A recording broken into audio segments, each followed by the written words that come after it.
এই যে আবার এই বেগুন গাছ থেকে কটা বেগুন তুলবো। এই যে সরু বেগুনগুলো হয়েছে, আর ওইখানে একটা গোল বেগুন হয়েছে এইখানে, জানি না ক্যামেরায় দেখা যাচ্ছে কিনা। এই গাছেও বেগুন এসছে, কিন্তু ওগুলো এখন তুলবো না। তো এই চিকুনগুলো আজকে কটা তুলি, দেখতে থাকুন আপনারা।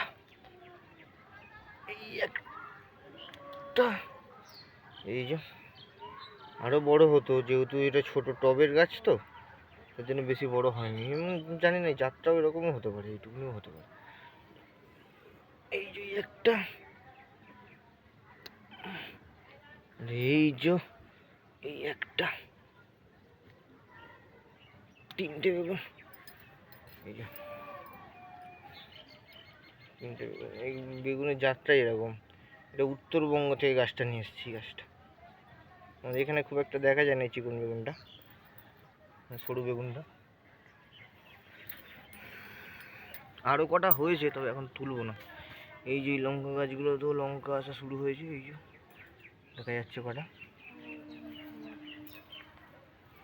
এই যে এই লঙ্কা গাছে লঙ্কা হয়েছে কত, এখানে তুলবো না এখন, কটা দিন থাক তারপর তুলবো। এই যে এখানে একটা গোল বেগুন, এই গাছটা এখানকার গাছ। এই যে একটা হয়েছে, ওই একটা বেগুন এসছে। এই গাছটাতেও বেগুন এসেছিল, এই ছোটো গাছটাতে ঝরে পড়ে গেছে, তো পোকা এসেছিল। আর এই ছোট আম গাছটা অনেক দূর থেকে নিয়েছি। আম গাছটা তো 12 মাসি আম এসছে সবে কটা।